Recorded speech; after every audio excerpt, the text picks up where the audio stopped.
Ni ujumbe wa nyakati za mwisho ambao Mungu ametutuma tulete katika kipindi hiki ili watu wote waweze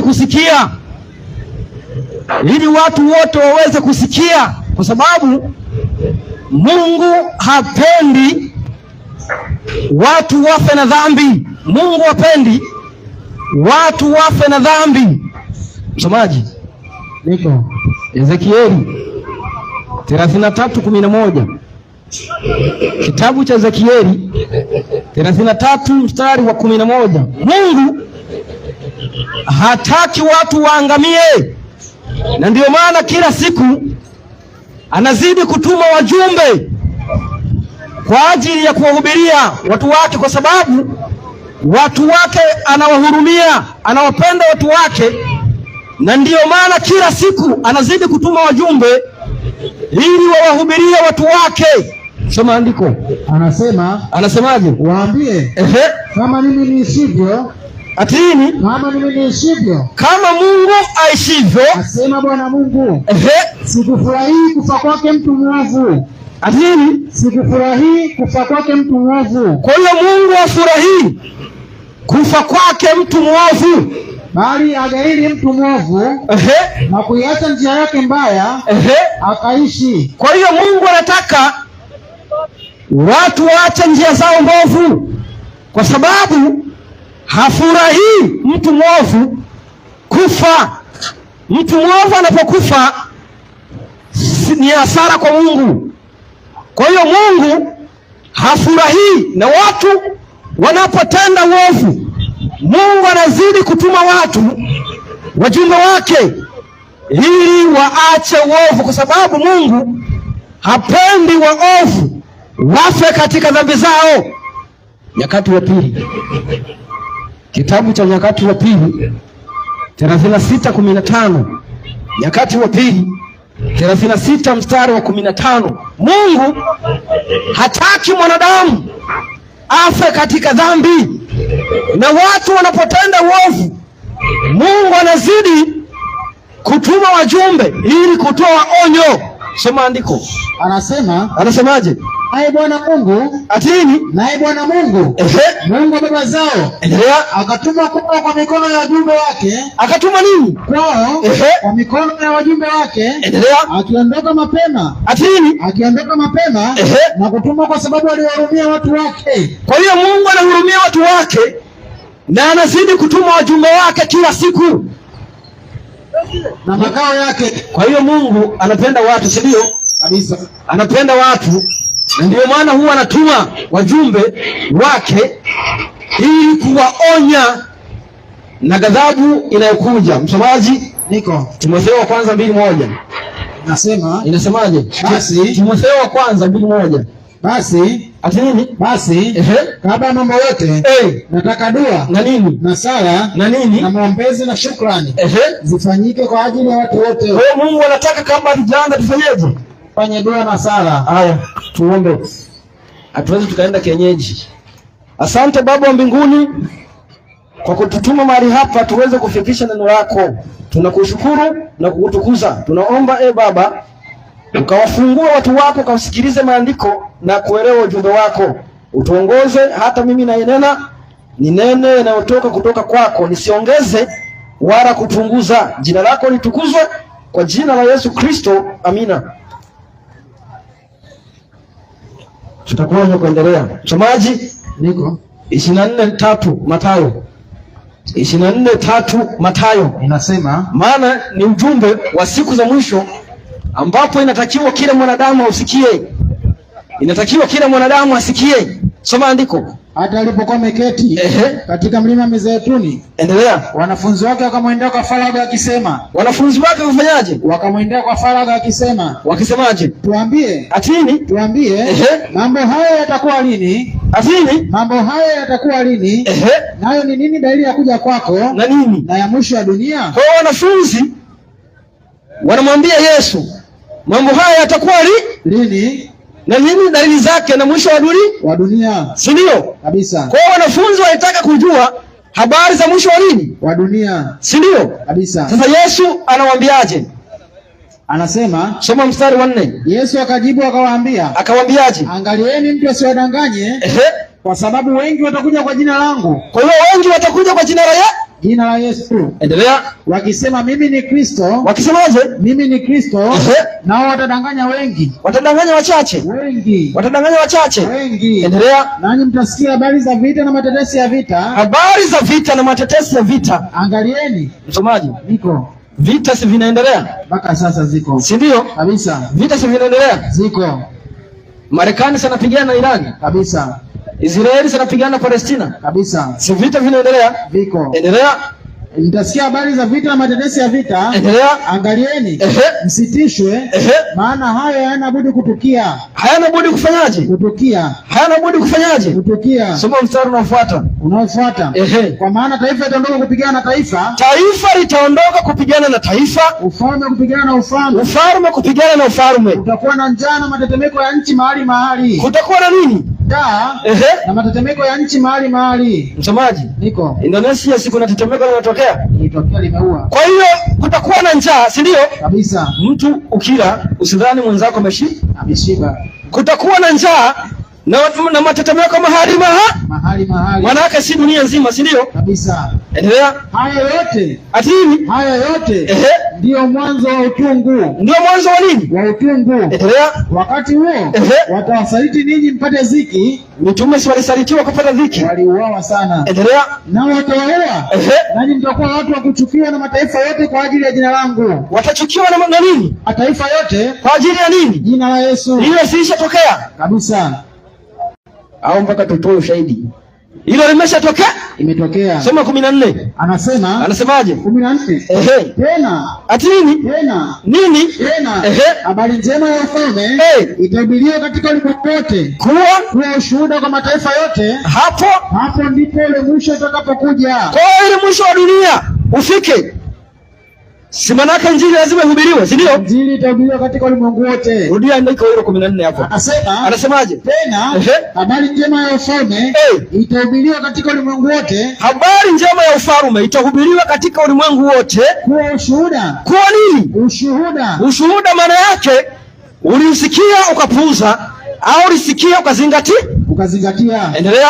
Kuwa ushuhuda kwa mataifa yote. Kuwa ushuhuda kwa nini? Mataifa yote. Sasa msomaji. Niko. Injili sinahubiriwa. Kabisa. Si ndio maana tuko hapa? Kabisa. Si wengine wanahubiri kila nchi? Kabisa. Kwa nini? Ushuhuda kwa mataifa yote. Hapo ndipo ule mwisho utakapokuja. Unaona? Tunaambiwa kwamba ili mwisho wa dunia ufike, kutakuwa na tetesi za vita, kutakuwa na njaa, kutakuwa na matetemeko, watu wa Mungu watateswa, walishateswa. Watu wa Mungu watateswa, lakini injili itahubiriwa ili kuwa ushuhuda. Injili itahubiriwa ili kuwa ushuhuda ya kwamba watu walisikia, na hapo ndipo mwisho utakapofika. Na ushuhuda ni ya kwamba watu wamesikia wakafuata, au wamesikia wakapuuza. Msomaji, niko. Tuangalie kwanza ukuu wa Mungu, si ndio? Kabisa. Tuangalie ukuu wa Mungu mwenyewe. Nisaidie Ufunuo 4:2. Ufunuo 4:2. Ufunuo 4:2. Ufunuo 4:2. Ufunuo anasemaje? Na mara nalikuwa katika roho. Hebu kwanza nisaidie 17:1 Mathayo. Luka 17:1 kitabu cha Luka. Luka 17:1. Luka 17:1. Alafu ndugu yangu anasemaje? Akawaambia wanafunzi wake, makwazo. Ati nini? Makwazo hayana budi kuja. Makwazo hayana budi nini? Hayana budi kuja. Lakini ole wake mtu yule. Ati nini? Ole wake mtu yule ambaye yaja kwa sababu yake. Endelea. Ingemfaa zaidi mtu huyo jiwe la kusagia lifungwe shingoni mwake akatupwe baharini kuliko kuwakosesha mmoja wapo wa wadogo hawa. Unasikia mjomba? Makwazo hayana budi kuja. Ole wake anayesababisha. Kwa hiyo usijitafutie laana, usijitafutie shida. Shida kwa upande gani? Mimi na shida gani wakati mimi tajiri wa Dar es Salaam? Usijitafutie shida gani? Kwa hiyo ongea, mimi tajiri wa Dar es Salaam, shida gani? Nina shida gani na maisha yangu mazuri tu? Wewe niambie tu nina shida gani? Wewe ongea tu nina shida gani? Haya, tuendelee. Wewe ongea ukweli. Tuendelee. Soma 24:13. 24:14. Mathayo. 24:14. Ongea uongo hapa sitaki mbaya. Nataka nimpe salamu, acha tu nimwache. Soma andiko. 24:14. Tena habari njema ya ufalme. Atini habari njema ya ufalme itahubiriwa katika ulimwengu wote. Mungu akubariki. Mungu akubariki. Itahubiriwa katika ulimwengu wote kuwa ushuhuda kwa mataifa yote. Hapo ndipo ule mwisho utakapokuja. Kwa hiyo Mungu anasema habari njema ya ufalme itahubiriwa. Kama unataka kuhoji, nenda pale. Nenda pale, watakupa mic. Nenda pale kama una swali, nenda pale, watakupa mic. Habari njema ya ufalme itahubiriwa kuwa ushuhuda. Hapo ndipo mwisho utakapokuja. Hapo ndipo mwisho utakapokuja. Sasa turudi kwenye somo. Shayo anatukwamisha nini nayo? Unaandilisha watu waweza kuamini. Una swali kwani? Mimi sio na swali, mimi na swali. Wewe Kevin, wewe acha ongea na Shayo. Acha ongea na Shayo. Watu wanasikiliza, watu wengi. Sasa tusije tukarudi hapa. Haya, nisaidie Ufunuo 4:2. Kitabu cha Ufunuo umenisikia? 4 na mstari wa 2. Tuangalie kitabu cha Ufunuo 4 na mstari wa 2. Mungu anasema, Ufunuo 4:2 anasema, na kwanza hana budi kuja, lakini yule anayesababisha usiwe sehemu ya kukwamisha injili. Inasemaje? Na mara nalikuwa katika roho, na tazama kiti cha enzi kimewekwa mbinguni, na mmoja ameketi juu ya kile kiti. Na yeye aliyekuwa ameketi alionekana misili ya jiwe la yaspi na akiki na upinde wa mvua ulikizunguka kile kiti cha enzi, ukionekana misili ya zumaridi, na viti 24 vilikizunguka kile kiti cha enzi. Kwa hiyo kulikuwa mbinguni na kiti cha enzi, kukawa na viti 24 vitatu vimekizunguka kile kiti cha enzi, si ndio? Kabisa. Na juu ya vile viti naliona wazee 24. Wazee 20 ngapi? 4 wameketi, wamevikwa mavazi meupe, na juu ya vichwa vyao walikuwa na taji za dhahabu. Na katikati ya kile kiti cha enzi kunatoka umeme. Kunatoka nini? Umeme. Kunatoka nini? Umeme. Katika kiti cha enzi cha Mungu kunatoka nini? Umeme. Manake Mungu sio kawaida, si ndio? Kabisa. Endelea. Na sauti ya ngurumo na taa 7 za moto zilikiwaka mbele ya kile kiti cha enzi, ndizo roho 7 za Mungu.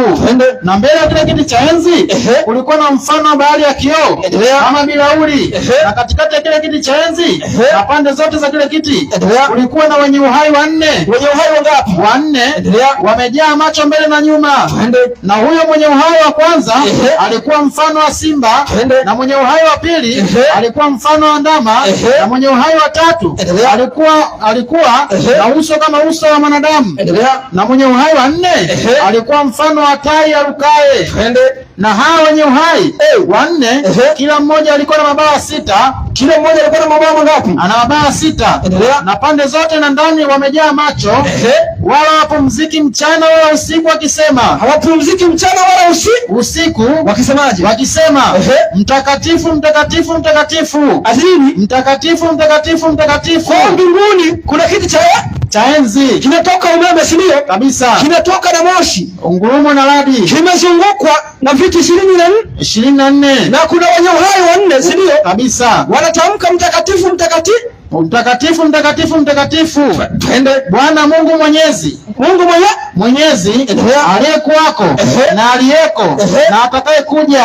Na hao wenye uhai wanampa yeye aketie juu ya kile kiti cha enzi utukufu na heshima. Wanampa nini? Utukufu na heshima na shukrani, yeye aliye hai hata milele na milele. Wanamtukuza kwa sababu Mungu ni ukuu. Mungu ni nuru na Mungu ni mkuu. Unaona? Kabisa. Ni nuru na ni mkuu. Kwa hiyo wanamtukuza wakati wote, kwa sababu katika kiti chake cha enzi kunatoka radi, kunatoka ngurumo, kunatoka na umeme, si ndio? Kabisa. Danieli 7:9. Danieli 7:9. Danieli 7:9. Kunatoka radi, ngurumo na umeme. Kunatoka radi, ngurumo na umeme, kuonyesha ukuu na mamlaka ya Mungu, kuonyesha ukuu na mamlaka na uweza wa Mungu. Soma andiko. Nikatazama hata viti vya enzi vikawekwa, twende, na mmoja aliye mzee wa siku ameketi. Mavazi yake yalikuwa meupe kama theluji, na nywele za kichwa chake kama sufu safi. Kiti chake cha enzi, atini, kiti chake cha enzi kilikuwa miali ya moto. Kiti cha enzi kilikuwa nini? Miali ya moto. Na gurudumu zake moto uwakao. Kwa hiyo gurudumu zake ilikuwa nini? Moto uwakao. Twende. Mto kama wa moto, atini, mto kama wa moto, mto kama wa nini? Wa moto. Ukapita mbele zake, ukapita mbele zake, si ndio? Ndio. Endelea. Maelfu wakamtumikia. Maelfu wakafanyaje? Wakamtumikia, kwa sababu Mungu ni mkuu, si ndio? Hata malaika wanaposogea, si ndio?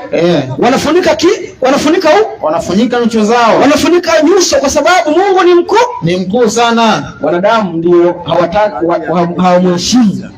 Ile malaika wanafunika uso. Isaya 6:1. Isaya 6:1. Kitabu cha Isaya 6:1. Mungu ni mkuu na Mungu ni nuru. Nuru ya Mungu haipatani na waovu. Nuru ya Mungu haipatani na wenye dhambi. Na ndio maana hata malaika wanaposogea wanafunika uso, wanajificha, wanafunika uso kwa sababu ya utukufu wa Mungu. Na ndio maana maandiko yanasema wenye moyo safi ndio watakaomuona, wasio na moyo safi hakuna atakayemuona. Na Mungu anaita watu watubu. Soma andiko. Katika mwaka ule aliokufa mfalme Uzia, nalimwona Bwana ameketi katika kiti chake cha enzi. Alikuwa katika kiti chake cha nini? Cha enzi. Si anamuona katika maono kabisa. Endelea. Kilicho juu sana na kuinuliwa sana, na pindo la vazi lake likaijaza hekalu. Endelea. Juu yake walisimama maserafi. Endelea. Kila mmoja alikuwa na mabawa 6. Kila serafi alikuwa na mabawa mangapi? Mabawa 6. Mabawa mangapi? Mabawa 6. Endelea. Kwa mawili alifunika uso wake. Atini? Kwa mawili alifunika uso wake, na kwa mawili alifunika miguu yake, na kwa mawili alitumia kuruka. Kwa mawili aliruka, si ndio? Kabisa. Mawili akafunika miguu yake, mawili akafunika uso wake, kwa sababu Mungu ni nuru, si ndio? Kabisa. Mungu ni nuru, si ndio? Kabisa. Kwa hiyo Mungu si jambo la kawaida. Mungu si wa mchezo. Mungu si wa kuchukulia kawaida, si wa kuchukulia kawaida. Mwanzo, kitabu cha Mwanzo. Mwanzo ngapi? 1:6. Kitabu cha Mwanzo 1 na mstari wa 6. Tuone sasa ukuu wa Mungu na kwa nini wanadamu wamwabudu, si ndio? Soma andiko. Mungu akasema, na liwe anga katikati ya maji. Endelea. Ikatenge maji na maji. Ikatenga nini? Maji na maji. Kwa baada ya Mungu kuumba, si ndio? Kabisa. Akatenga anga, si ndio? Kabisa. Endelea. Anasema akasema maji yaliyo juu ya anga na yale yaliyo chini ya anga ikawa hivyo. Kwa hiyo akatenga, si ndio? Kabisa. Akatenga anga, si ndio? Kabisa. Na maji. Akatenga anga na maji. Tuangalie angani akaweka nini, si ndio? Kabisa. Angani aliweka kitu gani? Zaburi. Mwanangu Yakobo. Kitabu cha Zaburi 137 na mstari wa 6. Zaburi 137 na mstari wa 6. Alafu hii bado ni utangulizi, hatujaenda kwenye mada. Soma andiko. Zaburi 137 na mstari wa 6. Mungu ameumba mbingu na nchi. Tunapoongelea nchi tunamaanisha ardhi. Mbingu na ardhi. Akatenga anga na maji. Akatenga anga na maji. 137. Angani akaweka jua, akaweka mianga, jua, nyota na mwezi. Akaipa bahari mipaka yake isiasi. Soma andiko kwanza. 137 mstari wa 6. Inasemaje? Ulimi wangu na ugandamane na kaakaa la kinywa changu. 136:7. 136:7. Yeye aliyefanya mianga mikubwa. Atini? Yeye aliyefanya mianga mikubwa. Alifanya mianga mikubwa. Endelea. Kwa maana fadhili zake ni za milele. Endelea. Jua. Atini? Jua litawale mchana. Jua litawale ni mchana. Endelea. Kwa maana fadhili zake ni za milele. Mwezi na nyota. Mwezi na nini? Na nyota zitawale usiku. Kwa maana fadhili zake ni za milele. Kwa hiyo nyota na mwezi vitawale usiku. Jua litawale mchana. Si ndio? Kabisa. Jua litawale mchana. Unaona sasa? baharini akaweka kitu gani? Baharini akaweka kitu gani? Mithali 8. Kitabu cha Mithali 8:29. 8:29 Mithali. Akatenga anga, akaweka mianga miwili. 8:29 Mchana na usiku. 8:29. Anasemaje? Alipoipa bahari mipaka yake. Kwa hiyo akaipa bahari mipaka yake. Si ndio? Kabisa. Akaipa bahari mpaka wake. Kwamba maji yake yasiasi amri yake. Kwa hiyo akayamuru bahari isiasi amri yake. Si ndio? Kabisa. Sasa mpaka alioweka katika bahari ni kitu gani? Si ndio? Kabisa. Yeremia 5:22. Mpaka alioweka katika bahari ilikuwa ni kitu gani? Na baada ya kutenganisha akamuumba mwanadamu. Baada ya kutenganisha akamuumba mwanadamu. Bahari ikatii amri ya Mungu, lakini mwanadamu akaja akapinga, akaasi. Hata bahari imemshinda. Bahari ikatii, lakini mwanadamu akaasi, na mpaka leo anazidi kuasi. Soma andiko. Anasemaje? Je, hamniogopi mimi? Ati nini? Hamniogopi mimi? Asema Bwana. Asema nani? Asema Bwana. Hamtatetemeka mbele za uso wangu?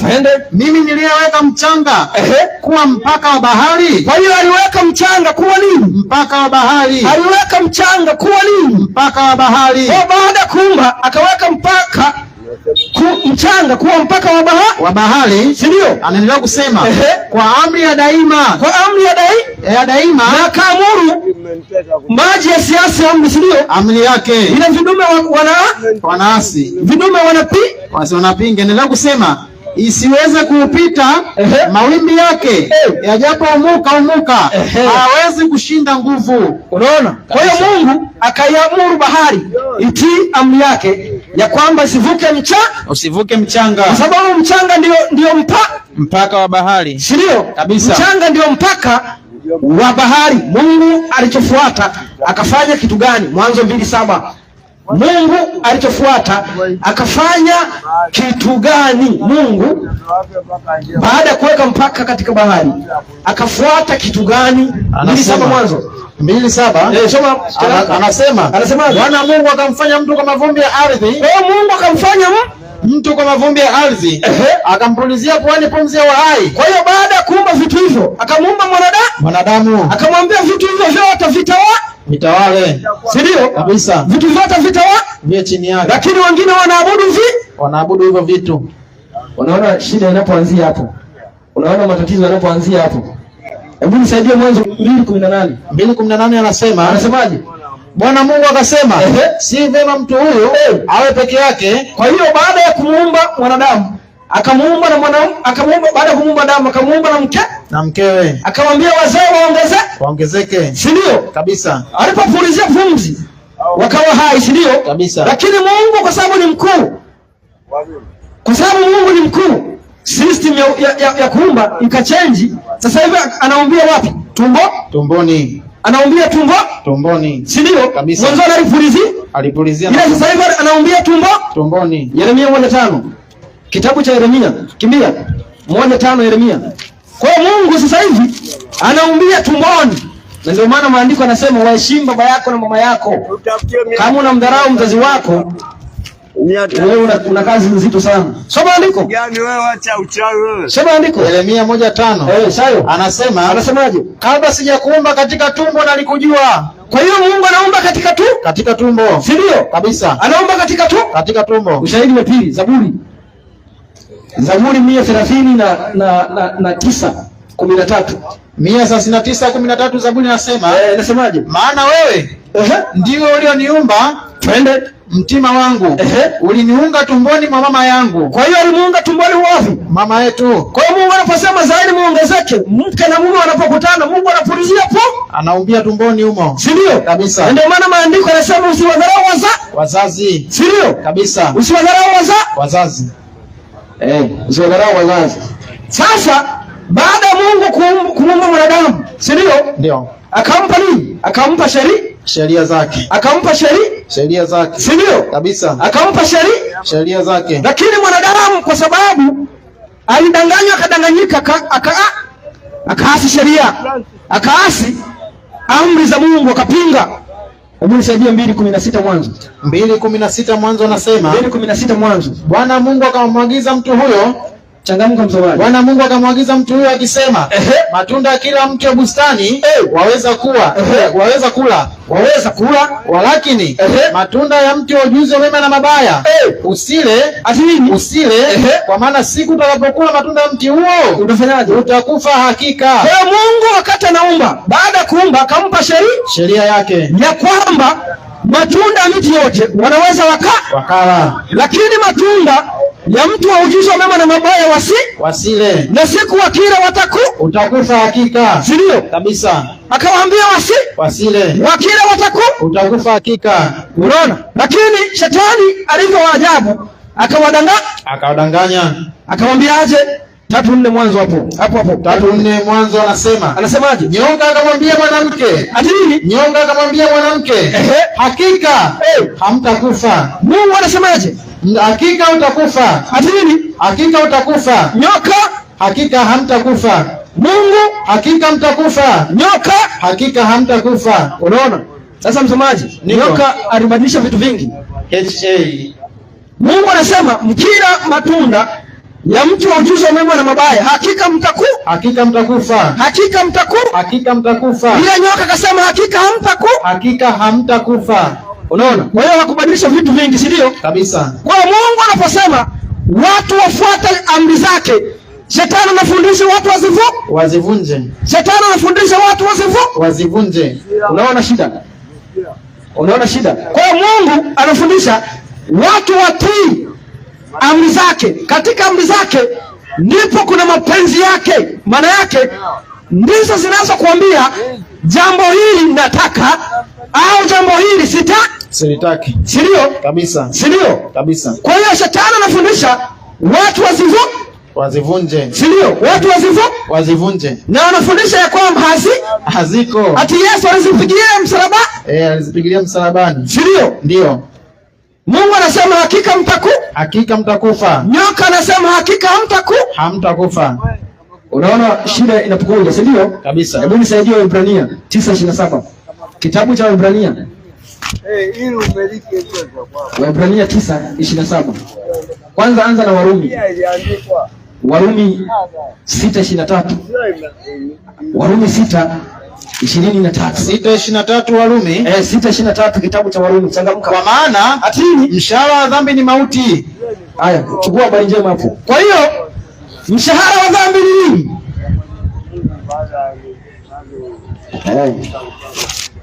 Mshahara wa dhambi ni mauti. Rudia andiko hilo. Anasemaje? Kwa maana mshahara wa dhambi ni mauti. Mshahara wa dhambi ni nini? Mauti. Mshahara wa dhambi ni nini? Mauti. Kwa unapotenda dhambi maana yake utakufa. Unapotenda dhambi maana yake utakufa. Ezekieli 18:4. Kitabu cha Ezekieli 18:4. Ukiwezekana tumia simu maana na vitu vingi vya kuongea.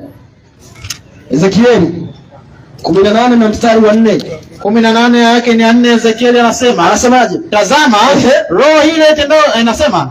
Tazama, roho zote ni mali yangu. Roho zote ni nini? Mali yangu. Mali ya Mungu. Kama vile roho ya baba ni mali yangu, ndivyo ilivyo roho ya mwana mali yangu. Roho ile itendayo dhambi. Roho ile fanyaje? Itendayo dhambi. Inafanya nini? Tenda dhambi, itakufa. Kwa hiyo kila roho inatenda dhambi itakufa. Roho itendayo dhambi itakufa. Kwa sababu mshahara wa dhambi ni mauti. Kwa sababu mshahara wa dhambi ni mauti. Sasa dhambi ni nini? Dhambi ni nini? Yohana wa kwanza 3:4. Dhambi ni nini? Yohana wa kwanza 3 na mstari wa 4. Changamka msomaji. Inasemaje?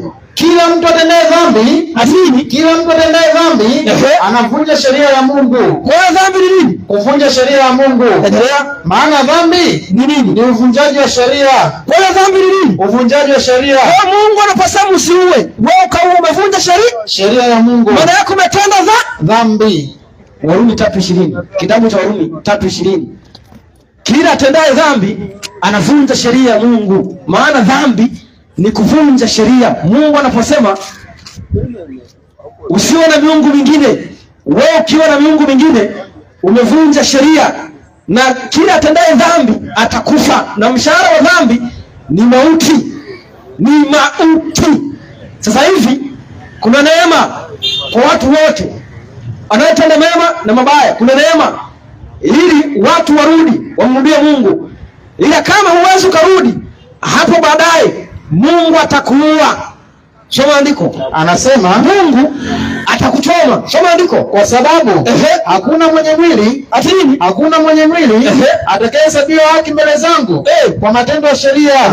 Kwa maana kutambua dhambi kuja kwa njia ya sheria. Kwa hiyo ili utambue dhambi kuna kuja kwa njia nini? Ya sheria. Ndio maana dhambi ni kuvunja sheria. Kwa sababu sheria inakuonyesha hili jambo ni zuri au baya. Warumi 7:7. Warumi 7:7. Warumi 7:7. Dhambi ni kuvunja sheria. Kila atendaye dhambi atakufa. Kila atendaye dhambi atakufa, kwa sababu mshahara wa dhambi ni mauti. Bahati mbaya makanisani dhambi huwa hazifundishwi, huwa hazikemewi. Ni toa ubarikiwe, Mungu atakuinua. Hayo ndio mahubiri ya siku za leo. Soma andiko, anasemaje? Tusemeje basi? Twende. Torati ni dhambi? Atini, Torati ni dhambi? Hasha. Walakini singalitambua dhambi. Atini, nisingalitambua dhambi ila kwa sheria. Kwa hiyo huwezi ukatambua dhambi pasipo nini? Sheria. Huwezi ukatambua dhambi pasipo nini? Sheria. Huwezi ukatambua dhambi pasipo nini? Sheria. Sheria za nchi zilizotii, si ndio? Wanazishika. Ile za Mungu watu zimeisha. Wanakuambia eti Yesu alizipigilia msalabani. Si ndio? Ndio.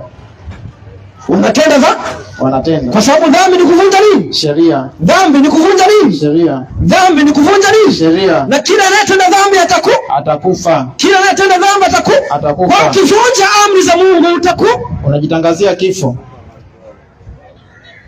Kwa sababu mshahara wa dhambi ni mauti. Mshahara wa dhambi ni mauti. Rudi sasa 3:4 Mwanzo, nifundishe sasa. 3:4 Mwanzo, nifundishe sasa. Mara si injili itahubiriwa ili iwe ushuhuda. 3:4. Katika siku za mwisho injili sitatangazwa kabisa. Sasa acha tuitangaze, si ndio? Kabisa. Haya, 3:4 Mwanzo. Anasemaje? Nyoka akamwambia mwanamke, hakika mtakufa. Ati nini? Hakika mtakufa. Anasemaje? Kwa maana Mungu anajua kwamba siku mtakayokula matunda ya mti huo mtafumbuliwa macho, nanyi mtakuwa kama Mungu mkijua mema na baya. Mwanamke alipoona ya kuwa ule mti wafaa kwa macho, wafaa kwa chakula, wapendeza macho, nao ni mti wa kutamanika kwa maarifa, basi alitwaa katika matunda yake. Mwanamke akatwaa katika matunda yake, katika matunda ya mti wa ujuzi wa mema na mabaya. Akala. Akafanyaje? Akala. Akampa na mumewe. Akafanyaje? Akampa na mumewe. Baada ya mwanamke kuchukua akala na akampelekea mume wake. Wakina mama si kila kitu mpelekea mume zenu. Mungu mnaangalia kupeleka. Soma andiko. Akampelekea mume wake, naye akala. Mume wake naye akafanyaje? Akala. Mume wake naye akafanyaje? Akala. Lakini Mungu aliwaambia wakila watakufa. Mungu aliwaambia wakila watakufa. Unaona? Kwa sababu mshahara wa dhambi ni mauti. Sasa kwa nini hawakuonekana wakaondokewa na uhai, si ndio? Kwa nini baada ya Mungu amesema watakufa? Ndio. Si ndio?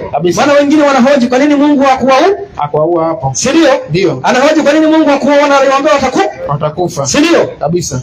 Si ndio? Kabisa. Lakini tuliona wanaanza kufa. Kaini anamuua Abeli ndugu yake. Kaini akamuua Abeli ndugu yake, wakaanza kufa na kifo kinatokea. Kwa hiyo Mungu anawaambia hakika mtakufa. Kwa mara ya kwanza Adamu anaona kifo, watoto wake wanauana kwa sababu mshahara wa dhambi ni mauti. Lakini kwa nini wao hawakuondoka? Msomaji, Waefeso 2:4. Kwa nini wao hawakuondoka? Na Mungu amemwambia watakufa kwa sababu Mungu ni mwingi wa rehema. Soma andiko. Waefeso 2:4. Waefeso 2:4. Lakini Mungu kwa kuwa ni mwingi wa rehema. Mungu ni mwingi wa nini? Wa rehema. Mungu ni mwingi wa nini? Rehema. Kwa mapenzi yake makuu alitupenda hata wakati ule. Basi kwa Mungu ni mwingi wa rehema, kwa mapenzi yake alitupenda. Kwa Mungu alichokifanya, alifanya kitu gani? Mwanzo 3:21. Uone Mungu alichokifanya baada ya Adamu na Hawa kula mti wa ujuzi, matunda ya mti wa ujuzi wa mema na mabaya.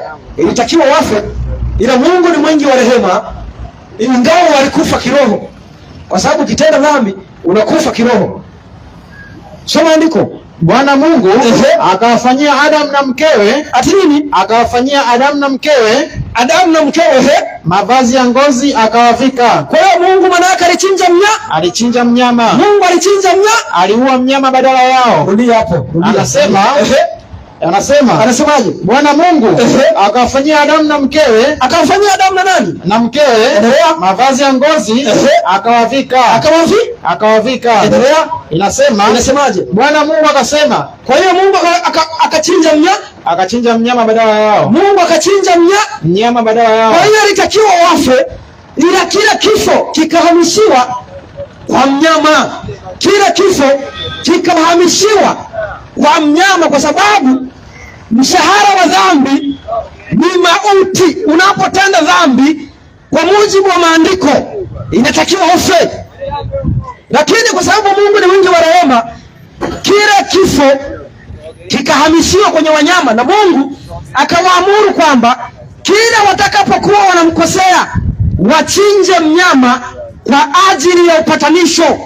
Mungu akaamuru kila watakapomkosea wachinje mnyama kwa ajili ya upatanisho, kwa sababu mshahara wa dhambi ni mauti. Warawi, kitabu cha Warawi 17:11. Warawi, kitabu cha Warawi 17:11. Mungu akaamuru kifo kihamie kwa mnyama, kwa sababu mnyama hakupaswa kuuawa, mnyama hakupaswa kufa, lakini kwa sababu ya makosa ya mwanadamu, mara ya kwanza viumbe wa Mungu wakachinjwa.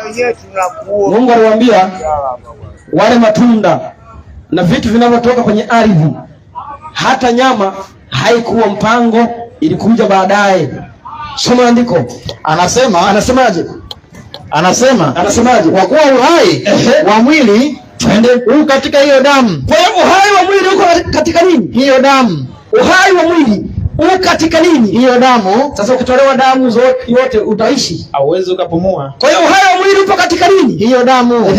Nami nimewapa ninyi hiyo damu. Amewapa nini? Hiyo damu juu ya madhabahu ili kufanya upatanisho kwa ajili ya nafsi zenu. Kwa hiyo ndani ya damu kuna uhai. Kwa hiyo Mungu akatoa damu itumike kupatanisha. Mungu akatoa ile damu itumike kufanya upatanisho. Mungu akatoa ile damu itumike kupatanisha. Somo moja Warawi, kitabu cha Warawi 1:1.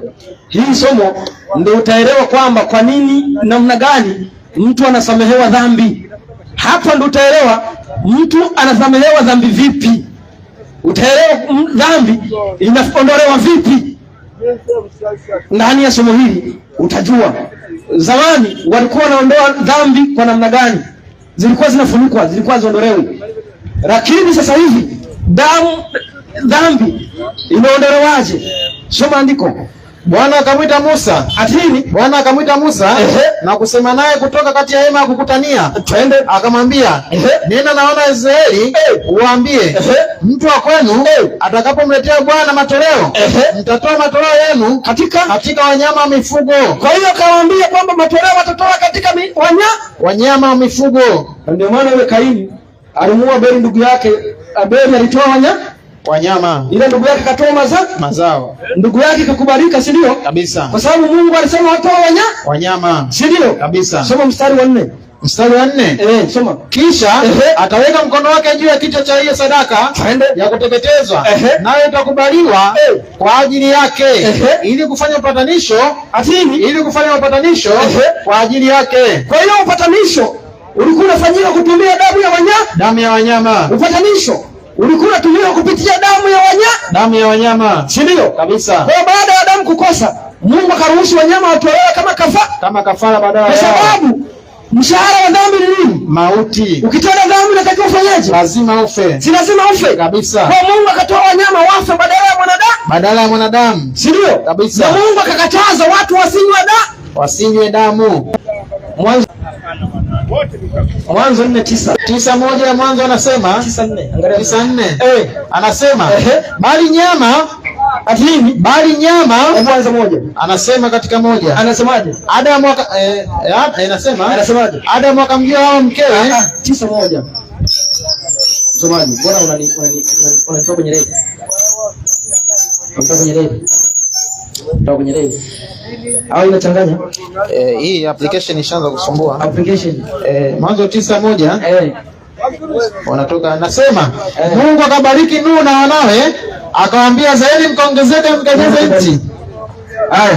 Mkajaze nchi, kila mnyama katika nchi atawaogopa ninyi na kuwahofu. Soma 4. 4 anasema bali nyama pamoja na uhai, yani damu yake msile. Kwa hiyo Mungu akaruhusu watu wale kila kinachotembea. Si ndio? Kabisa. Lakini akasema nyama na uhai nyama na damu bali nyama na uhai pamoja na uhai, yani nini? Yani damu yake wasifanyaje? Msile. Kwa Mungu akakataza watu wasile damu. Mungu akakataza watu wasinywe damu. Si ndio? Kabisa. Mungu akakataza kwa sababu alikuwa ametoa wanyama watolewe kama kafara. Hebu angalia Walawi 7:26. Walawi, kitabu cha Walawi 7 na mstari wa 26. Mungu akasema nyama na uhai wasile.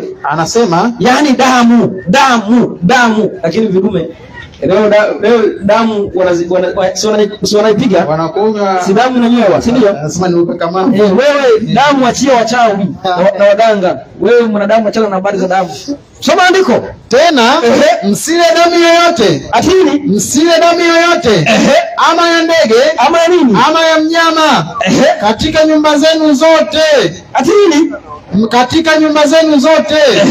Anasema mtu yoyote alaye damu, atini mtu yoyote alaye damu, mtu huyo atakatiliwa mbali na watu wake. Kwa hiyo Mungu atamkatilia mbali. Si kipindi hicho ulikuwa unatolewa unafukuzwa ndani ya Israeli. Ndio. Lakini kipindi cha mwisho Mungu atakutupa nje ya ufalme. Kwa Mungu akatoa damu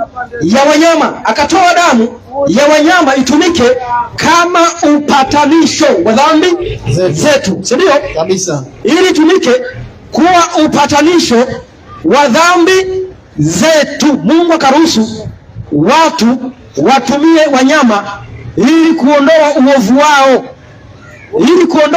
Kwa hiyo mtu alikuwa akivunja sheria ya Mungu. Hebu kwanza nisome amri zenyewe. Zisome hiyo. Hebu Kutoka 20. Kutoka 23. Kutoka 20 anza 1. Anasema anza 1. Soma amri hapo. Anza 1. Kutoka 20:1 anasemaje? Mungu akanena maneno haya yote akisema, mimi ni Bwana Mungu wako niliyokutoa katika nchi ya Misri, katika nyumba ya utumwa. Usiwe na miungu mingine ila mimi. Kwa hiyo Mungu akawapa sheria kipindi cha Musa. Si ndio? Kabisa. Akawaambia wasiwe na miungu mingine ila yeye peke yake. Ya pili, usijifanyie sanamu ya kuchonga. Akawaambia wasijifanyie sanamu ya kuchonga. Si ndio? Kabisa. Ya tatu, usilitaje bure jina la Bwana Mungu wako. Usilitaje bure jina la Bwana Mungu wako. Ya ngapi hiyo? Ya 3. Ya 4 anasema, ya 4, ikumbuke siku ya Sabato itakase. Atini ikumbuke siku ya Sabato itakase. Ya 4 katoa ikumbuke siku ya Sabato waitakase. Ya 5, waheshimu baba yako na mama yako. Waheshimu baba na mama. Ya 6, usiue. Atini usiue. Ingawa wengine wanasema ya 6 ni kuzini. Si ndio? Ya sita usiue. Ya 7 usizini. Ya 8 usiibe. Ya 8 usiibe. Ya 9 usimshuhudie jirani yako uongo. Ya 9 usimshuhudie jirani yako uongo. Ya 10 usitamani nyumba ya jirani yako. Usitamani mke wa jirani yako, wala mtumwa wake, wala mjakazi wake, wala ng'ombe wake, wala punda wake, wala chochote alicho nacho jirani yako. Basi kwa hiyo Mungu kipindi cha Musa akatoa hizo sheria. Si ndio? Kabisa. Akatoa amri hizo, si ndio? Kabisa. Na akawaambia kwamba ikitokea mtu amevunja kati ya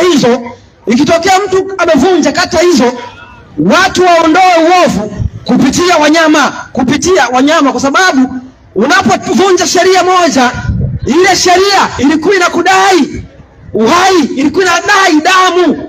Nisaidie Kutoka 24:6. Kutoka 24:6. Kwa sababu ile damu ilikuwa inanyunyizwa kwa kila amri. Kwa hiyo ulikuwa ukivunja amri moja, ni sharti na wewe utoe mnyama.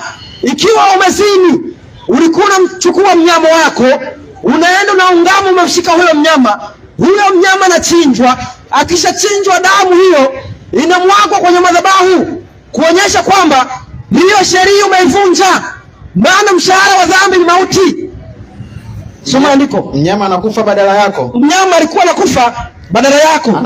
Anasemaje? Musa akatoa nusu ile damu, akaitia katika bakuli, na nusu ile damu akainyunyiza juu ya madhabahu. Kisha akakitoa kitabu cha agano, akakisoma masikioni mwa watu, akasema, wakasema, haya yote alionena Bwana tutayatenda. Kwa hiyo Musa alichukua damu akanyunyiza juu ya kitabu. Waebrania 9:19 inaweka vizuri. Waebrania 9 na mstari wa 19. Kwa hiyo Mungu alipowapa zile amri, Musa alipokuwa akizisoma zile amri, alikuwa akinyunyiza damu, na ile damu maana yake unapovunja amri moja, ile amri inadai uhai, kwa sababu dhambi ni kuvunja sheria. Soma andiko. Anasemaje? Maana kila amri ilipokwisha kunenwa na Musa kwa hao watu wote, kama ilivyoamuru sheria, alitoa damu. Alitoa nini? Damu ya ndama na ya mbuzi, pamoja na maji. Pamoja na nini? Na maji na sufu nyekundu na isopo, akanyunyizia. Akafanyaje? Akanyunyizia kitabu chenyewe. Unaona? Na watu wote wakasema, hii ndio damu ya agano. Hii ndio damu ya agano. Hii ndiyo damu ya agano mlio na Mungu. Unaona? Kwa hiyo Musa alinyunyiza baada ya kupokea amri. Alipokuwa kisoma kabisa. Si ndio? Kabisa. Musa alipokuwa kisoma, si ndio? Kabisa. Lakini uovu wa wanadamu ulizidi. Watu waliendelea kufanya makosa, waliendelea kutenda dhambi, na mshahara wa dhambi ni kifo. Mungu kafikia hatua hakupendezwa na sadaka za kuteketezwa, hakupendezwa na dhabihu za wanyama kwa sababu ya uovu wa wanadamu. Pengine tungefutwa kama kipindi cha Sodoma na Gomora au kipindi cha Nuhu, lakini kwa sababu Mungu ni mwingi wa rehema. Hebu kwanza nisaidie kwanza Waebrania 12. Kitabu cha Waebrania 12 na mstari wa 2. Mungu ilifikia hatua kwa sababu ya uovu wa wanadamu hakupendezwa na dhabihu hizo. Soma andiko. Anasemaje? Kama ndivyo, je, dhabihu zingekoma kutolewa? Kwa maana waabuduo wakisha kusafishwa mara moja, wasingejiona tena kuwa na dhambi. Lakini katika dhabihu hizo lipo kumbukumbu la dhambi. Kumbukumbu la nini? La dhambi. Kumbukumbu la nini? La dhambi kila mwaka. Maana haiwezekani damu ya mafahali na mbuzi. Haiwezekani nini? Damu ya mafahali na mbuzi na kondoo kuondoa dhambi. Kuondoa nini? Dhambi. Kwa kipindi hicho dhambi ilikuwa inafunikwa. Ilikuwa haiondolewi. Uovu wa wanadamu ukazidi. Mungu hakupendezwa nazo. Kwa sababu Mungu ni mwingi wa rehema. Mungu akafanyaje? 3:16 Yohana Injili. Anasema 3:16 Yohana Injili. Soma andiko. Kwa maana jinsi hii Mungu aliupenda ulimwengu hata akamtoa mwanawe pekee, ili kila mtu amwaminie asipotee. Ili kila mtu amwaminie asipotee, bali awe na uzima wa milele. Kwa hiyo Mungu baada ya kuona watu wafu wazidi, hakuna kafara ya kuweza kuondoa uovu, akamtoa nani? Mwanawe wa pekee. Akamtoa nani? Mwanawe wa pekee. Akamtoa nani? Mwanawe wa pekee. Alafu watu leo hii wanakwambia Mungu hazai kwa sababu hana amekosa mke. Rudia andiko hilo. Kwa maana jinsi hii Mungu aliupenda ulimwengu hata akamtoa mwanawe wa pekee. Hata akamtoa nani? Mwanawe wa pekee. Hata akamtoa nani? Mwanawe wa pekee. Hata akamtoa nani? Mwanawe wa pekee. Ili kila mtu amwaminie asipotee. Kila mtu afanyaje? Amwaminie asipotee, bali awe na uzima milele. Unaona? Kwa hiyo Mungu akamtoa nani? Mwanawe. Ambaye ni nani? Yesu Kristo. Mungu akamtoa nani? Mwanawe. Ambaye ni nani? Yesu Kristo. Ili afe na damu yake mwagike, watu waokolewe. Si ndio? Kabisa. Ili afe watu waokolewe. Wengine wanakwambia hakufa, si ndio? Wengine wanakwambia kilichokufa ni mwili, roho haikufa. Si ndio? Ati kilichokufa ni mwili, roho waliigiza. Ati waliigiza. Ati aliyetolewa si mwana wa Mungu. Yaani kufa kiwongo. Ati waliigiza. Walikuwa watatu, mmoja kaigiza, si ndio? Ndio. Rudia andiko hilo. Anasemaje? Kwa maana jinsi hii Mungu. Atini? Mungu. Nani? Mungu. Aliupenda ulimwengu hata akamtoa mwanawe wa pekee ili kila mtu amwaminie asipotee bali awe na uzima milele. Kwa Mungu alimtoa mwanawe wa pekee. Alimtoa mwanawe wa pekee. Soma 36 hapo sasa, kivumbi kianza. 36 inaanza kusema. Inasemaje? Amwaminie mwana atini? Amwaminie mwana atini? Amwaminie mwana yule na uzima milele. Kwa anayemwamini mwana ana uzima wa milele. Amwaminie mwana ana uzima wa milele. Asiyemwamini mwana. Asiyemwamini nani? Mwana. Hataona uzima atini? Hataona uzima atini? Hataona uzima bali ghadhabu ya Mungu inafanyaje? Inamkalia. Usipomwamini mwana wa Mungu una hatari. Usipomwamini mwana wa Mungu una hatari. Maana yake unapuuza Mungu alichokifanya. Yohana wa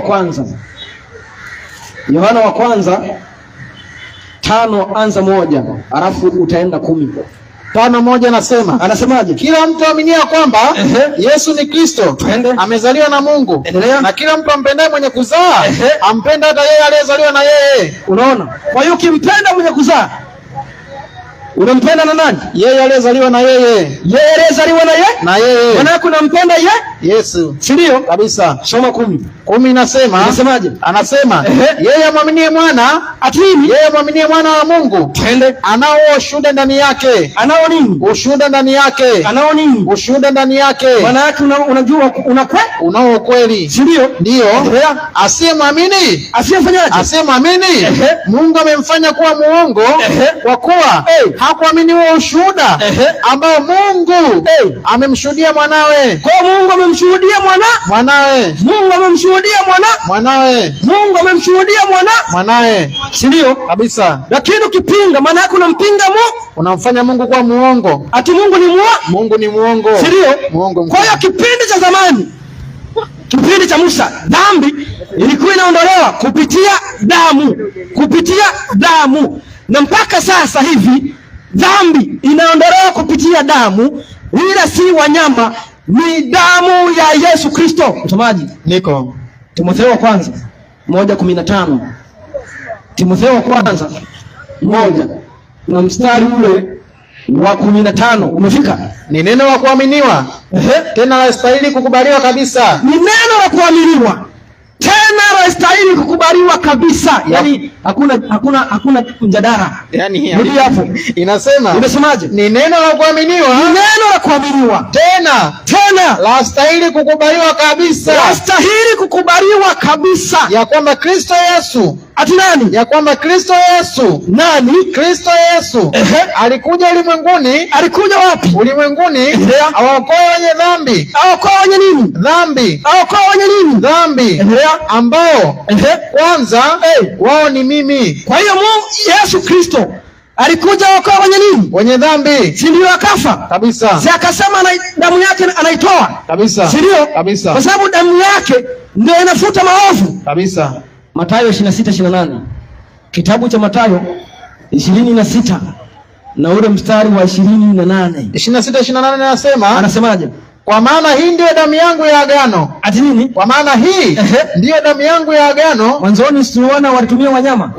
Lakini sasa hivi anasema damu yake ni ya agano. Yeye mwenyewe. Si ndio? Kabisa. Endelea. Hii ndiyo damu yangu ya agano. Damu ya nini? Yangu ya agano. Endelea. Imwagikayo kwa ajili ya wengi. Kwa ajili ya wachache. Wengi. Kwa ajili ya wachache. Wengi. Kwa ondoleo la dhambi. Kwa damu ya Yesu inatumika kuondoa nini? Kuondoa dhambi. Damu ya Yesu inatumika kuondoa nini? Kuondoa dhambi. Damu ya Yesu inatumika kuondoa nini? Dhambi. Kwa sababu Mungu aliupenda ulimwengu akamtoa mwanawe. Hakujitoa Mungu mwenyewe. Wengine wanafundisha ati Mungu alijitoa mwenyewe, alijifanya kaja kafa. Aliyekufa ni mwana wa Mungu. Msomaji, niko. Hebu kwanza nisaidie Timotheo wa kwanza 6:16. Kitabu cha Timotheo wa kwanza 6:16. Wengine wanakuambia ati Mungu ndo alikuja akafa. Mwana wa Mungu ndiye aliyekufa, mwenye uungu anaotoa kwa baba yake. Soma andiko. Anasemaje? Ambaye peke yake hapatikani na mauti. Rudia hapo. Ambaye peke yake hapatikani na mauti. Kwa hiyo hapatikani na mauti. Hapatikani na mauti. Hapatikani na mauti. Hapatikani na mauti. Yesu alikufa. Yesu alikufa. Ndio kabisa. Wengine wanakuambia ukichokufa ni mwili. Ulimekufa mwili. Kwa hiyo hata waliofufuliwa ni mwili. Yaani ya kufa na damu haikutoka kabisa. Maana yake maandiko yanatudanganya. Yanatudanganya. Unaona matatizo? Kabisa. Rudia andiko hilo. Ambaye peke yake atini, ambaye peke yake hapatikani na mauti. Hapatikana nini? Na mauti. Hapatikana nini? Mauti. Timotheo wa kwanza 1:17. Timotheo wa kwanza 1 na mstari wa 17. Anasemaje? Anasema sasa kwa mfalme wa milele, mfalme wa dini, wa milele, mfalme wa nini? Wa milele, endelea. Asiyeweza kuona uharibifu, asiyeweza kuona nini? Kuona uharibifu, hana uharibifu, hawezi kufa, endelea.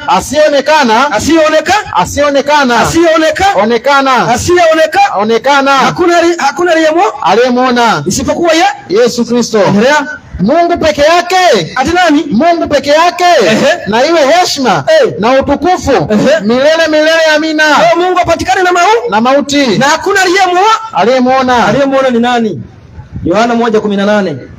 Yohana 1:18.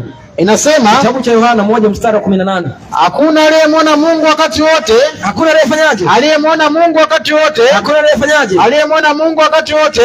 Mwana wa pekee wa Mungu. Ati nani? Mwana wa pekee wa Mungu. Ati nani? Mwana mzaliwa pekee wa Mungu. Kwa Yesu ndio amemwona Mungu. Aliyemwona Mungu. Si ndio? Kabisa. Si ndio? Kabisa. Kwa Mungu hakuna aliyemwona. Hakuna aliyemwona. Nisaidie Warumi. Warumi 19. Kitabu cha Warumi 19. Anasema, kitabu cha Warumi 10 na mstari wa 9. Soma. Anasemaje? Kwa sababu atini, kwa sababu ukimkiri Yesu kwa kinywa chako, ya kuwa ni Bwana, na kuamini moyoni mwako, unamkiri na unaamini moyoni mwako, unaamini kweli. Unakuamini moyoni mwako ya kuwa Mungu. Ati nani? Mungu alimfufua katika wafu. Utafanyaje? Utaokoka. Unaamini Yesu ni Bwana? Unaamini Yesu ni Bwana. Inasema kwa sababu ukimkiri ya kuwa Yesu ni Bwana, unakiri Yesu ni Bwana, unakiri ni Bwana, si ndio? Kabisa. Na kuamini moyoni mwako ya kuwa Mungu. Ati nani? Mungu, si ndio? Kabisa. Alifanyaje? Alimfufua katika wafu. Utafanyaje? Utaokoka. Wewe unakiri Yesu ni Bwana? Ni Bwana. Na kuamini moyoni mwako Mungu alimfufua katika wafu.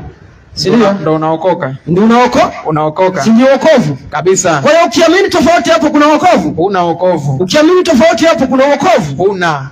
Si ndio? Kabisa. Ukimkiri Yesu kuwa ni Bwana na kuamini moyoni mwako kwamba Mungu alimfufua katika wafu, utaokoka. Si ndio? Kabisa. Kwa Yesu ni mwana wa Mungu na kupitia damu yake ndipo tunapokombolewa. Usipoamini kuwa Yesu ni mwana wa Mungu, maana yake wewe huna wokovu. Maana yake hujaokolewa. Useme unamwamini au humwamini. Maana Yesu anasema watu wamwamini kama maandiko yanavyonena. Watu wamwamini kama Biblia inavyosema. Watu wasimwamini kama akili zao zinavyowatuma. Msomaji, niko 7:38 Yohana. Anasemaje? Aniaminie mimi kama vile maandiko yalivyonena, mito ya maji yaliyo hai itatoka ndani yake. Kwa Yesu anasema watu muamini kama maandiko yanavyonena. Kama maandiko yalivyonena. Maandiko yalivyonena. Na maandiko yananena ya kwamba Mungu alimtoa mwanawe ili aje afe. Yaani Yesu alifanyika kafara, akaja akafa, na kupitia damu yake ndipo tunaposafishwa, ndipo tunapotakaswa. Lazima muamini ya kwamba Mungu alimtoa Yesu ili afe, na baada ya kufa ndipo wanadamu wanapookolewa. Lazima muamini Yesu kama mwana wa Mungu. Unaona? Kwa lazima muamini Yesu kama mwana wa Mungu, na baada ya Yesu kufa na kufufuka. Baada ya Yesu kufa na kufufuka akaenda mbinguni, yupo katika hekalu la Mungu, anatuombea na akitupatanisha na Mungu. Anatuombea na akitupatanisha na Mungu. Hebu kwanza nisaidie kwanza Warumi 8 na mstari wa 34. Kitabu cha Warumi 8:34 anasema 8 na mstari wa 4. Soma andiko. Ni nani atakayewahukumia adhabu? Ni nani atakayefanyaje? Atakayewahukumia adhabu? Endelea. Kristo Yesu. Twende. Ndiye aliyekufa, si ndio? Ndiye aliyekufa. Naam. Na zaidi ya hayo, amefufuka katika wafu. Amefufuka katika nini? Wafu. Endelea. Naye yuko mkono wa kuume wa Mungu. Anafanyaje? Naye ndiye anayetuombea. Anayetuombea ni nani? Yesu Kristo. Anayetuombea ni nani? Yesu Kristo. Anayetuombea ni nani? Yesu Kristo. Hakuna mwombezi mwingine mbinguni tofauti na nani? Yesu Kristo. Wengine si wanaita watakatifu. Ati watakatifu mtuombee, si ndio? Uongo mtupu. Lakini ni uongo. Kwa hiyo inabidi watubu, si ndio? Kabisa. Hakuna mwombezi mwingine isipokuwa Yesu. Kwa sababu Yesu baada ya kufa aliingia mbinguni na yupo patakatifu mbinguni, anatuombea. Yesu ndiye kuhani anayetuombea kwa Mungu. Yohana Waibrania, nisaidie Waibrania kwanza 4:14 hapo. Kitabu cha Waibrania 4:14. Waibrania 4:14. Anasemaje? Basi iwapo tunaye kuhani mkuu aliyeingia katika mbinguni. Kwa hiyo kuna kuhani mkuu aliyeingia katika mbinguni. Katika mbingu. Si ndio? Ndio. Kuhani aliyeingia mbinguni. Endelea. Yesu mwana wa Mungu. Ati nani? Yesu mwana wa Mungu. Aliyeingia mbinguni ni kuhani mkuu. Yesu mwana wa Mungu. Kazi ya kuhani ni nini mtumaji? Si kupatanisha. Si ndio? Kabisa. Kazi ya kuhani si kupatanisha. Na kupatanisha, utapatanishwa kama hakuna ugomvi. Mtu anayekupatanisha si maana yake kuna sehemu mmegombana, si ndio? Sehemu mmekosana. Maana yake kwa asili watu tumemkosea Mungu na Mungu anakuwa na Bwana haentertain dhambi. Hapendi dhambi. Lakini hapa kati kwa sababu tumemkosea Mungu inabidi amtoe mwanawe. Yesu ndo anaingia pale, anatupatanisha na dhambi inaondolewa kwa damu. Kwa hiyo Yesu anapotupatanisha, kinachofuta uovu ni kupitia damu yake. 9:13 Waibrania. 9:13 Waibrania. Anatupatanisha kupitia damu yake, na Yesu ni kuhani mkuu, yupo hekalu na mbinguni, anatupatanisha. Soma andiko. Kwa maana ikiwa damu ya mbuzi na mafahali na majivu ya ndama ya ng'ombe walionyunyizwa wenye uchafu ututakasa. Utufanyaje? Utakasa. Kipindi hicho damu itumia kutakasa. Si ndio? Ndio. Endelea. Hata kusafisha mwili. Basi si zaidi damu yake Kristo? Kwa hiyo si zaidi ya damu ya Yesu yake Kristo. Rudia vizuri mtazamaji, rudia. Basi umechoka? Si zaidi damu yake Kristo?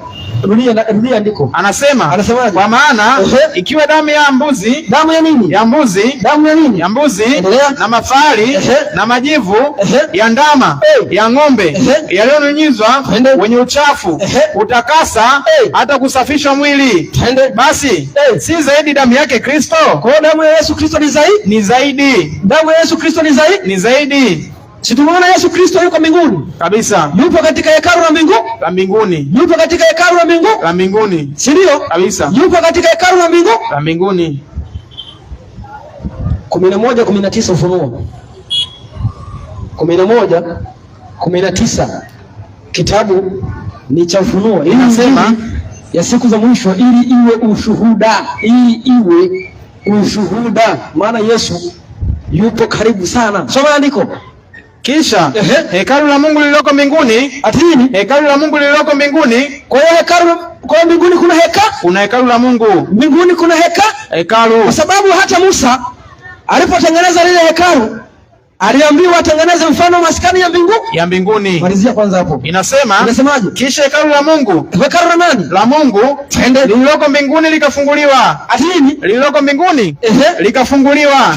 Na sanduku la agano lake. Sanduku la nini? La agano lake. Sanduku la nini? La agano lake likaonekana ndani ya hekalu lake. Kwa sanduku la Mungu likaonekana katika hekalu la mbinguni. Na Yesu Kristo aliingia patakatifu. Kabisa. Yesu aliingia patakatifu. Kabisa. Ndani huko si ndio kuna hekalu? Kabisa. Maana yake anatupatani? Aitupatanisha. Si ndio? Kabisa. Wafalme wa kwanza 8:9. Sanduku la agano likaonekana mbinguni, na katika sanduku la agano kulikuwa na nini? Soma andiko. Anasemaje? Hamkuwa na kitu ndani ya sanduku. Hamkuwa na nini? Na kitu ndani ya sanduku. Ila zile mbao mbili za mawe. Kwa hiyo kulikuwa na mbao mbili za mawe. Hizo mbao mbili kulikuwa na amri 10 za Mungu. Amri 10 za Mungu. Si ndio? Kabisa. Kulikuwa na amri 10 za Mungu. Si ndio? Kabisa. Kwa hiyo Musa alipoambiwa kwamba atengeneze hekalu, aliambiwa atengeneze sawa sawa na alivyoona mfano wa mbinguni. Mfano wa mbinguni. Kutoka 25:8. Kutoka 25:8, kitabu cha Kutoka. Anasemaje? Nao wanifanyie patakatifu. Afili wanifanyie patakatifu ili nipate kukaa kati yao. Sawa sawa na haya yote nikuonyeshayo mfano wa maskani. Mfano wa nini? Wa maskani na mfano wa vyombo vyake vyote ndivyo mtakavyofanya. Kwa hiyo kipindi Musa anaambiwa atengeneza hekalu, si ndio? Kabisa. Aliambiwa mfano wa hekalu liko mbinguni. Si ndio? Katika hekalu salikuwepo kuhani, si ndio? Kabisa. Sikulikuwepo na sanduku la agano. Kabisa. Hilo sanduku la agano lilikuwa na mbao mbili za mawe. Na kulikuwa na kiti cha rehema, si ndio? Kabisa. Ambapo watu walikuwa kitubu, ile damu ilikuwa inanyunyizwa katika ile pazia, na kipindi mwisho wa mwaka tarehe 14 ilikuwa tarehe ngapi? Tarehe 15. Tarehe 14. Ilikuwa tarehe 10 mwezi wa 7. Tarehe 10 mwezi wa 7 kulikuwa na kumbukumbu kwa ajili ya ondoleo la dhambi. Kulikuwa na kumbukumbu kwa ajili ya ondoleo la dhambi. Watu walikuwa wanatakaswa katika kipindi hicho, na ambaye alikuwa afuati utaratibu huo alikuwa na uwao, kwa sababu dhambi zake zilikuwa ziondolewi.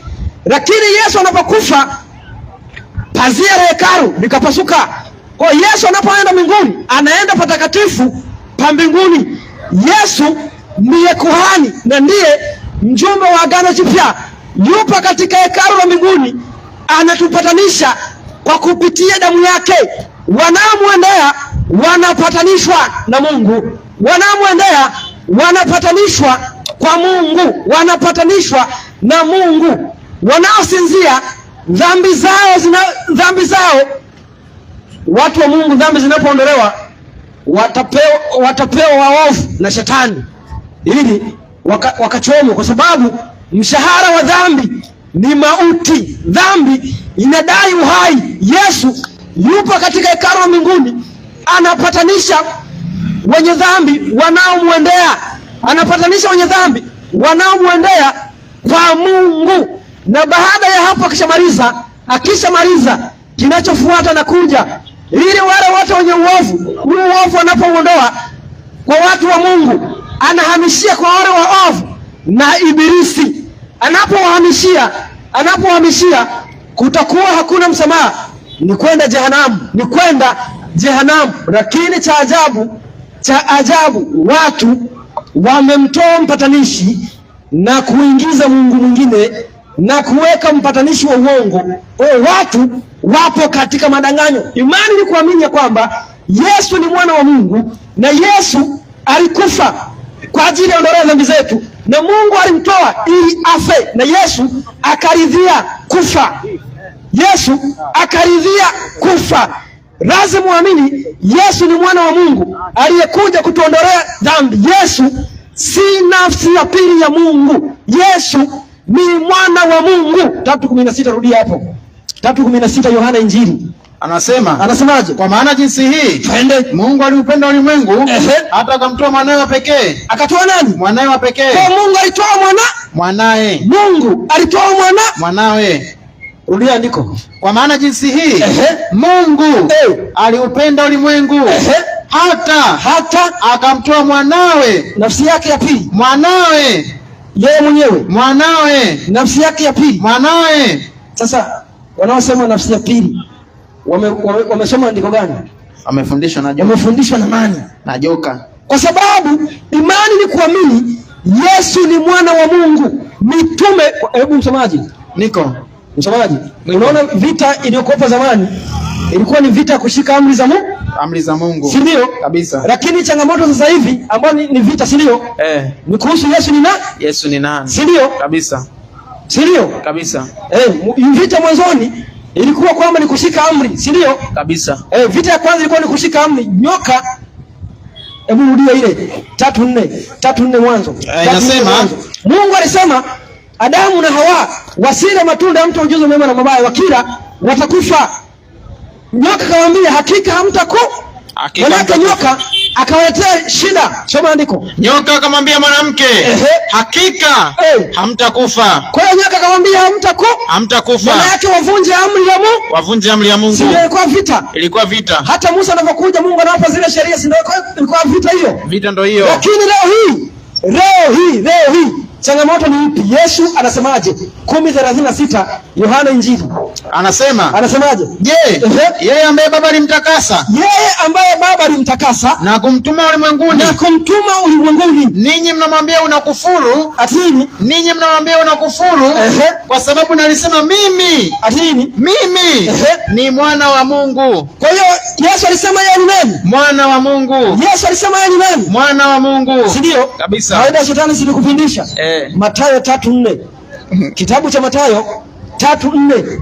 Kipindi cha zamani Mungu anawaambia mtakufa hakika, lakini nyoka anasema hakika hamtakufa. Kipindi hichi Yesu anasema yeye ni mwana wa Mungu, lakini watu wengine wanasemaje? Nyoka akifundisha. Soma andiko.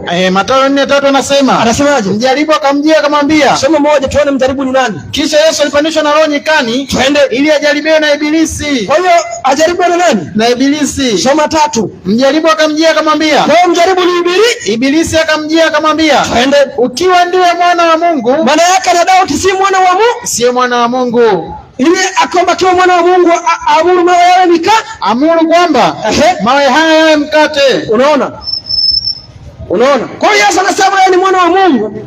Ile shetani ana doubt, anaweka hofu ya kwamba ikiwa wewe ni mwana wa Mungu, ukiwa wewe ndiwe mwana wa Mungu. Yesu anafundisha yeye ni mwana wa Mungu. Watu wanafundisha ya kwamba ni nafsi ya pili ya Mungu au Mungu mwana. Wengine wanasema ni Mungu mwana. Wengine wanasema ni mtume. Si ndio? Wamefeli. Si ndio? Kabisa. Si ndio? Kabisa. 16:13 Mathayo. 16:13 Mathayo. Anasema unapokwenda kuhitimisha. Anasema hizi zipo ni salamu. Basi Yesu akaenda pande za Kaisaria Filipi, akawauliza wanafunzi wake akasemaje? Watu hunena mwana wa Adamu kuwa ni nani? Watu hunena kuwa mwana wa Adamu ni nani? Wakasemaje? Wengine hunena huyo Yohana Mbatizaji. Wengine Yohana Mbatizaji. Wamekosa. Si wamekosa. Wamefeli. Endelea. Wengine Elia. Wengine Elia. Wamefeli. Endelea. Wengine Yeremia. Wengine Yeremia. Wakafanyaje? Wamefeli. Amefeli. Endelea. Au mmoja wapo wa manabii kama ndugu zetu katika Adam. Wamefeli. Twende. Akamwambiaje? Nanyi mwanenena mimi kuwa ni nani? Nanyi mwanenena kuwa mimi ni nani? Simoni Petro akajibu akasema. Wewe ndiye Kristo. Ati nani? Wewe ndiye Kristo. Ati nani? Wewe ndiye Kristo. Nani? Mwana wa Mungu aliye hai. Anasema Yesu tuone alikubali au alikataa? Yesu akajibu akasema. Akamwambia, heri wewe Simoni Bariona, kwa kuwa mwili na damu havikukufunulia hili, bali Baba yangu aliye mbinguni. Nami nakwambia wewe ndiwe Petro, na juu ya mwamba huu na juu ya mwamba huu nitalijenga kanisa langu.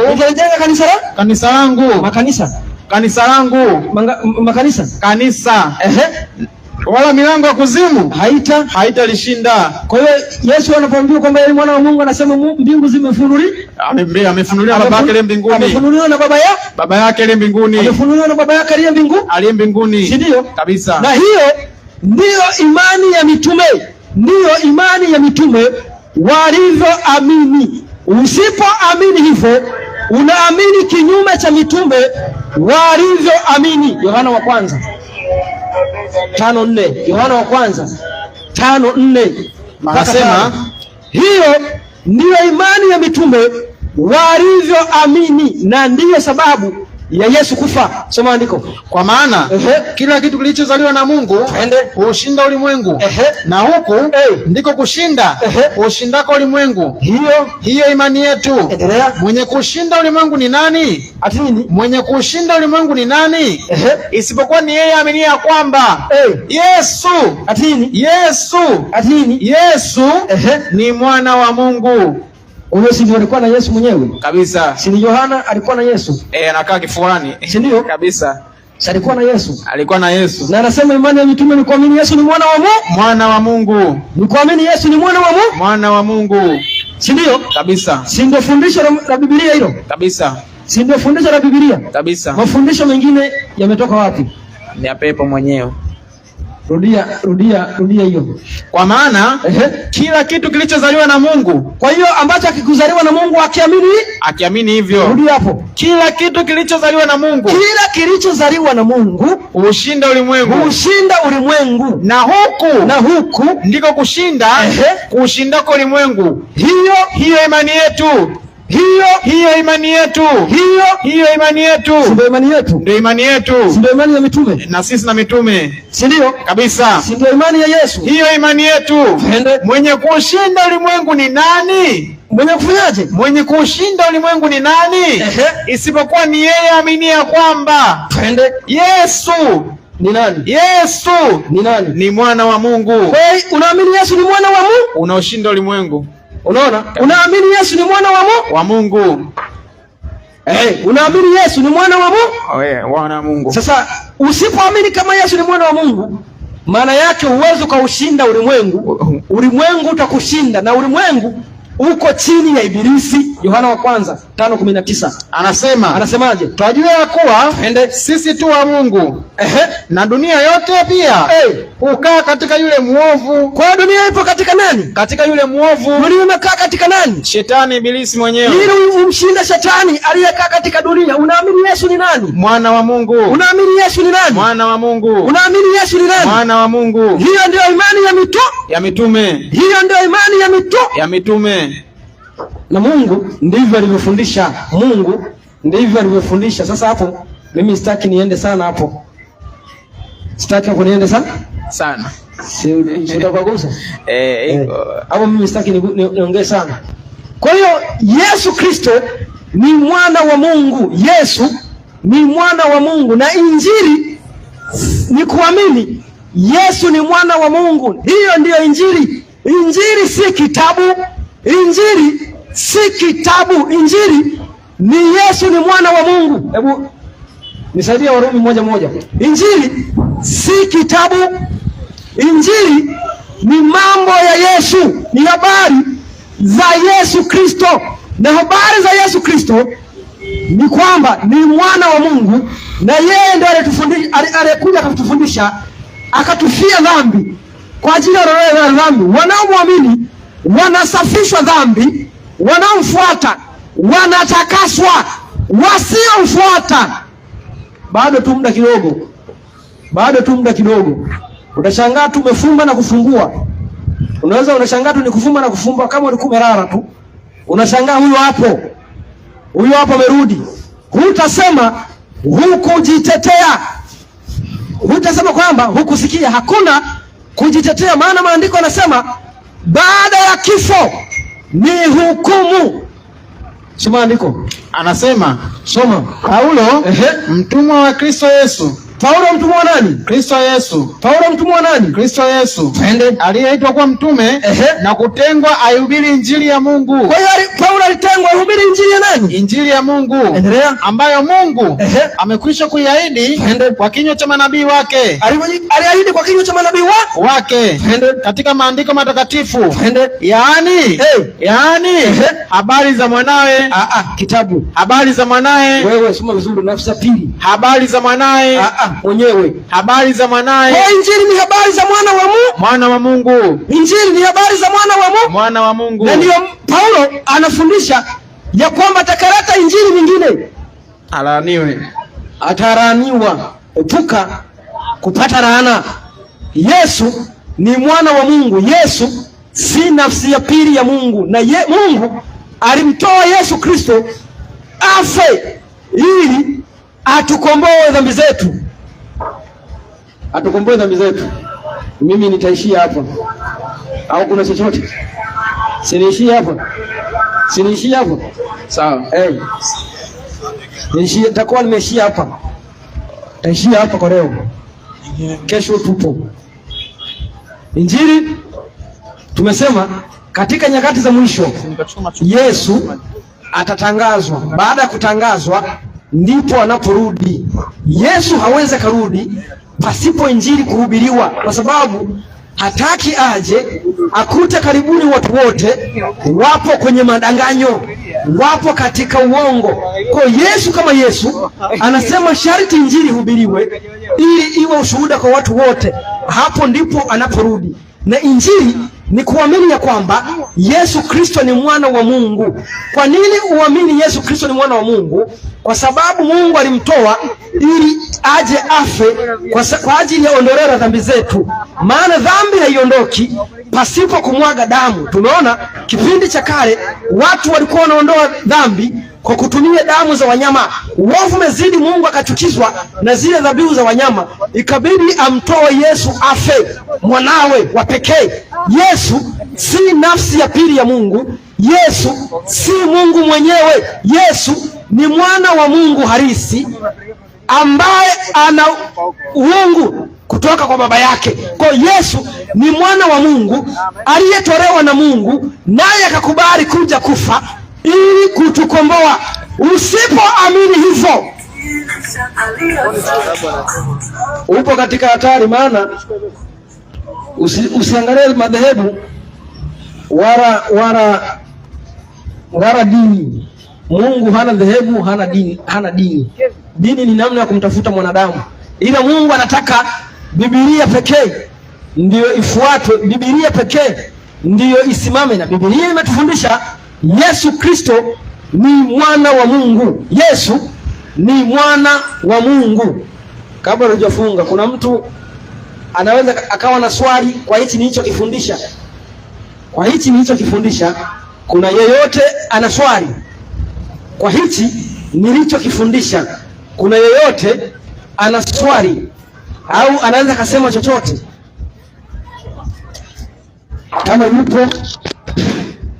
Kama yupo tunamkaribisha. Kama kuna mtu ana chochote kwa hichi tulichokifundisha, aidha anaweza hata akapinga kwa hichi tulichokifundisha, tunatoa nafasi. Ukija kupinga uje na maandiko, story usubiri huko Jumapili huko kanisani, story kanisani. Ila kama kuna mtu ana swali kwa hichi tulichokifundisha, anaruhusiwa.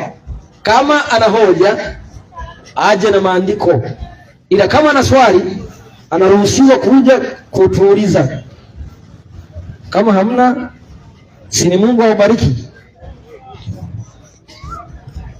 Sini Mungu aubariki. Kesho tupo hapa. Kesho tupo kueneza injili. Kesho tupo na Mungu awabariki. Tufunge. Funga hapo. Tufunge. Wale watakuwa